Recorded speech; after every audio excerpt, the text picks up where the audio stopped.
assurer la victoire du FCC, mieux de son candidat Emamazani Shadary. Faut-il défendre le bilan de son dévancier et dont il est le dauphin, Joseph Kabila? Faut-il aller au-delà de ce bilan? Quel a déjà été ce bilan? Est-il défendable? Nous en parlons avec Véronique Tchala. Je vous le disais tout à l'heure, elle est cofondatrice de la DAS, Dynamique Alési Shadary.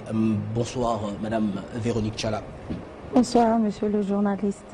Voilà, alors DAS, j'ai circulé dans la ville aujourd'hui et j'ai vu que vous avez élevé de panneaux, ici et là, des très très beaux panneaux, on va le dire. Shadary en a besoin.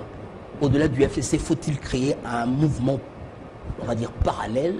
Pour quel but, j'allais dire? Bon, vous allez me dire, oui, le but c'est gagner, mais le FCC ne lui suffit pas. Merci beaucoup, monsieur le journaliste, pour la question. Vous savez, notre pays est très grand. C'est un grand pays aux dimensions continentales.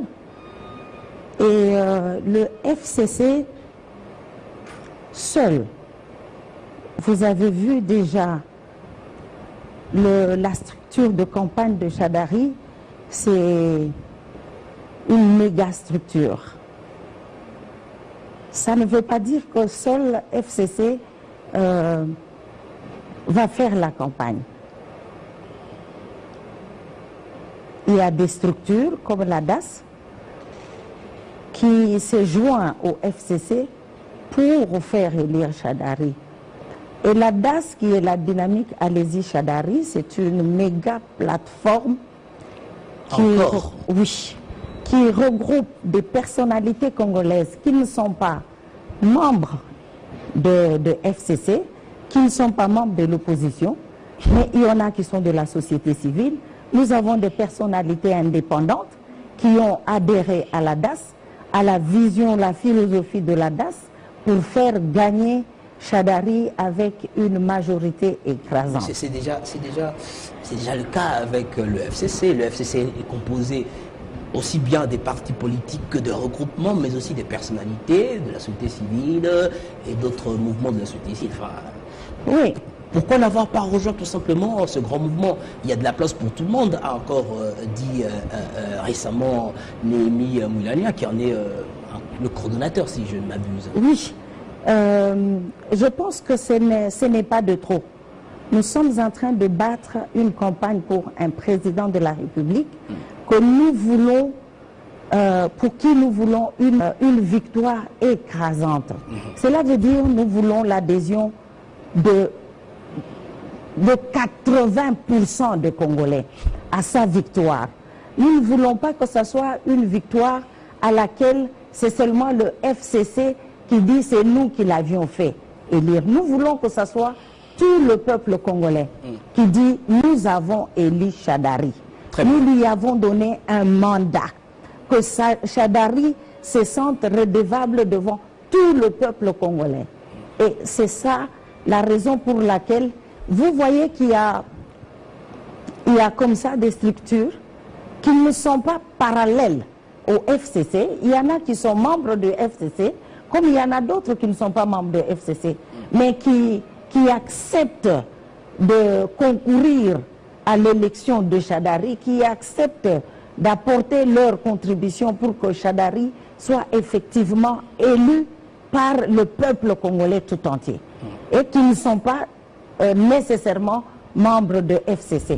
C'est la raison pour laquelle il y a cette méga structure, et comme vous le voyez, la façon dont il est déployé, non seulement dans la ville de Kinshasa, vous avez suivi les images en Mbujimaï d'où je reviens.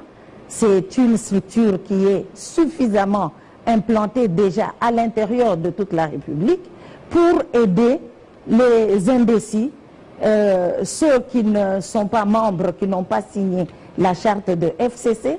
C'est même des personnalités de l'opposition qui sont dans la DAS. Et la DAS reçoit tout le monde. Non, je ne veux pas ici faire la publicité de quelqu'un. Ah ben, attendez, vous ne faites pas la publicité. Je ne veux pas, mais vous allez le voir vous-même sur terrain. dès que la campagne va commencer, vous allez vous demander, mais ce monsieur, n'est-ce pas qu'il est de l'opposition, il n'est pas de la majorité, n'est-ce pas que c'est un candidat indépendant? Mais comment se fait-il qu'il fait la campagne de Chadari? Et ça, nous en avons reçu beaucoup à la DAS. Et c'est comme ça que nous avons compris qu'il y a des gens qui aiment effectivement Chadari. Il y a des gens qui veulent soutenir Chadari, mais qui n'ont pas signé la charte pour une raison ou une autre, ou qui ne veulent pas adhérer à l'opposition ni à la majorité, mais qui veulent battre la campagne pour ça. Qui finance votre organisation? Eh bien, c'est nous-mêmes. Où trouvons-nous? Mais nous travaillons nous-mêmes. La DAS n'est pas composée des chômeurs. Nous travaillons, eh bien, c'est une initiative pour soutenir le candidat Chadari et le faire élire aux élections. Donc, c'est une structure... Très bien. Vous soutenez Chadari, vous l'avez dit, vous le répétez, mais pourquoi sommes-nous tentés de demander? Qu'a-t-il intrinsèquement comme valeur qui, vous met derrière lui? Pourquoi le soutenez-vous? Il n'a pas de programme jusque-là. Il n'est que le dauphin désigné du président de la République et du coup, c'est tout le monde qui est derrière lui et pourtant, on ne sait pas ce qu'il va faire. Pourquoi le soutenez-vous? Mais quand vous le dites bien que c'est le dauphin, juste parce qu'il est dauphin. Joseph, pas seulement qu'il est le dauphin. D'abord, il est le dauphin, effectivement. C'est ça, c'est la raison principale du soutien de DAS à Chadari, parce qu'il est dauphin. Parce que, pas seulement parce qu'il est dauphin, mais parce que nous avions adhéré à la vision de Joseph Kabila Kabange. Moi, personnellement, quand je suis allé à la DAS, c'est parce que je ne vois pas un programme en dehors du 5 chantiers. Je sais qu'il y a des faiblesses, mais c'est un programme fort pour lequel il y a eu beaucoup de réalisations, mais il y a d'autres choses qui n'ont pas été faites. Ça, c'est inévitable. Les priorités sont énormes dans notre pays. Tout était prioritaire. Et vous avez vu, depuis que le président Kabila est au pouvoir, c'est... Quelles sont les faiblesses? Puisque vous parlez des 5 chantiers, bon, après 5 chantiers en 2006, nous sommes passés à quoi déjà? À la révolution de la modernité. Bon, c'était plus ou moins la continuation. C'est la continuité de 5 chantiers. Quelles sont les chantiers. faiblesses que vous, DAS, vous relevez dans le cadre de ce programme, enfin ces programmes passés, portés par le président Joseph Kabila? Quelles sont les faiblesses de ces programmes? Moi, je ne vais pas appeler ça. Je ne vais pas appeler ça une faiblesse. C'est vous-même qui avez employé le terme tout à l'heure. Je dis, ce sont des défis. C'est vrai. Ce sont plus de faiblesses, ce sont des défis. Bon, quels sont les défis qui restent à relever? Le social du peuple congolais. Le social du peuple congolais est resté un grand défi. Concrètement, quand vous dites social, vous pensez à quoi? Je vois dans le programme du chef, dans la vision du 5 chantiers, il y a l'eau, le courant, qui reste encore un grand défi à relever à travers la République démocratique du Congo. Les soins de santé, les salaires des travailleurs, et ça, tous nous en sommes conscients. Et c'est la raison pour laquelle le candidat, le dauphin, quand nous parlons de la continuation, ça sera ça. Ça sera le social, son cheval de bataille. C'est pour vous dire que le candidat Chadari a un programme. Il a un projet de société. Même si on l'ignore encore pour le moment. Il va le dévoiler. Il va le dévoiler. Parce que, en dehors de ça, dites-moi, qu'est-ce que le peuple congolais attend si ce n'est pas l'eau, le courant, les soins de santé, l'éducation? En même temps, c'est facile, puisque même ceux de l'opposition qui se mettraient à votre place, ils auront le même langage et ils vous pourfendent. Allez, prenons 2006 à aujourd'hui. Bon, prenons 2006 à 2016. La dernière année du mandat de Joseph Kabila, 10 ans. Mais après 10 ans, on en est encore à dire qu'on n'a pas réussi à faire passer Kinshasa comme... comme on dit les diplomates, c'est-à-dire ça représente le pays, faire passer la République démocratique du Congo de quelques 6% de desserte en électricité d'avant. On en est encore là. Il faut combien de temps pour que vous puissiez nous faire évoluer sur cette voie-là? Il faudrait qu'on comprenne une chose, que la souveraineté de ces pays passe en priorité avant toute chose. si aujourd'hui... Donc depuis 10 ans, vous êtes battu que pour la souveraineté. Laissez-moi terminer. Oui. Cette guerre que nous impose l'extérieur, je pense que les Congolais n'ont pas encore compris les enjeux. Mais je me réjouis aujourd'hui que ceux-là qui n'avaient pas compris ont compris aujourd'hui. Vous avez vu les frères de l'opposition dire hier que c'était un complot ourdi contre la nation. Mais j'étais dans la joie. Maintenant, tout le monde a compris que cette guerre qui nous est imposée par les multinationales, par l'extérieur, que c'était contre la nation. Et Kabila, cette guerre lui a été imposée depuis qu'il est au pouvoir. Et vous comprenez qu'on ne va pas laisser l'intégrité territoriale le sacrifier au profit d'un autre, mais en même temps, surtout pendant le mandat, qui est l'eau, qui est le courant, c'est vrai, c'est une priorité, mais celle-là, c'est la grosse priorité de priorité. Oui, la souveraineté plutôt, on va dire la sécurité plutôt que la souveraineté, mais bon, d'accord. Alors, mais pendant le mandat, le deuxième en tout cas, mandat du président Joseph Kabila, et avec son premier ministre Matata Ponyo, on a connu des pics, voilà, croissance élevé, salué par tout le monde, ça devait avoir du sens pour la population. Mais oui, mais ça c'est une réalité, ça vous l'avez dit. La guerre ne l'a pas empêché, la défense de la souveraineté ne l'a pas empêché, bien au contraire. Mais comment ça l'empêche? Ça l'empêche. On a connu la croissance, mais on n'a pas pu changer, ne serait-ce qu'un tout petit peu la situation de population. Changer ne serait-ce qu'un peu, oui. C'est vrai que... Parce que nous sommes toujours à la traîne pour ce qui est de l'indice de développement humain. Oui, c'est vrai que pour qu'on puisse sentir que l'indice a changé, il faut un grand pas, il faut un pas géant, comme je le dis. Avec vous toujours. Avec vous, c'est-à-dire avec mais vous savez, la continuation de... Je vais vous dire une chose, monsieur le journaliste. Aujourd'hui, Kabila sait par où commencer et par où terminer. Il a commencé quelque chose, il sait là où il y a eu des faiblesses et comment il peut faire pour remonter ces faiblesses-là. C'est différent de quelqu'un qui va venir apprendre, qui va venir recommencer, n'est-ce pas? Et c'est la raison pour laquelle moi je soutiens Shadary. Je soutiens Shadary parce que c'est d'abord quelqu'un de très expérimenté.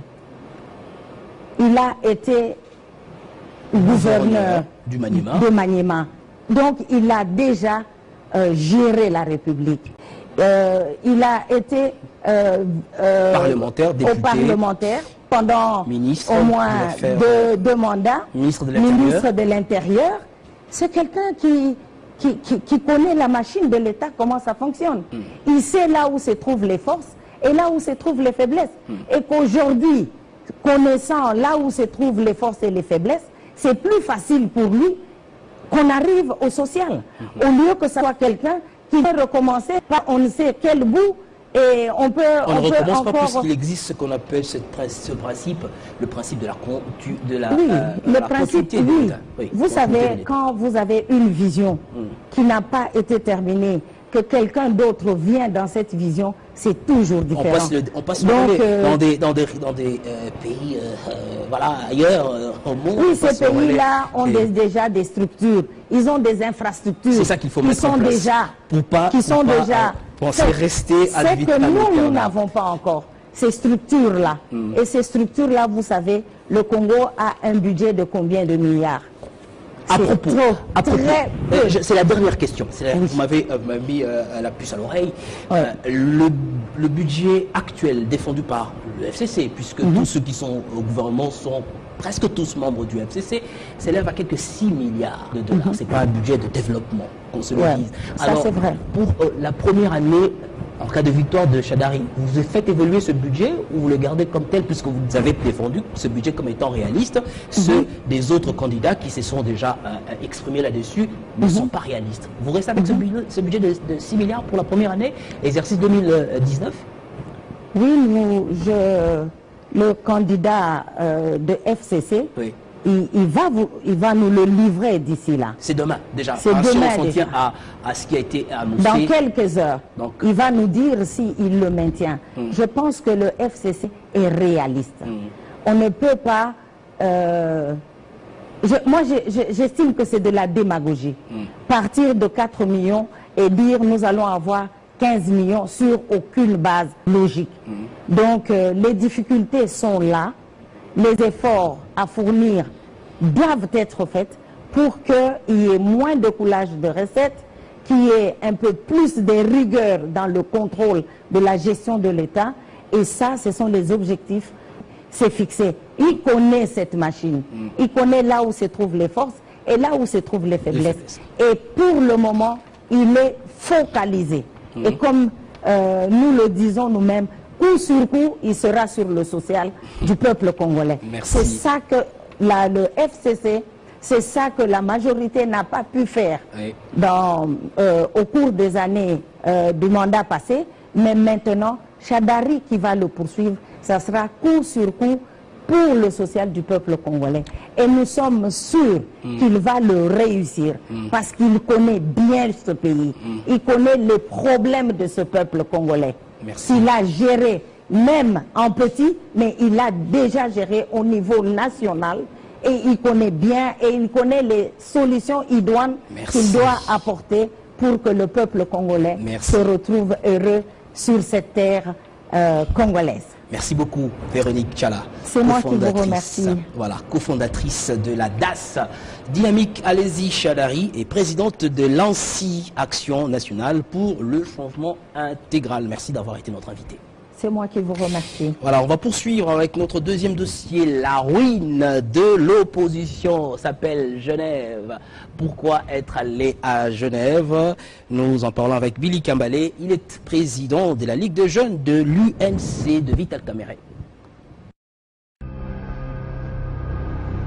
Je retire ma signature au nom de l'UDPS de cet accord. M'enjoint et tempéré dans le sens de la demande de la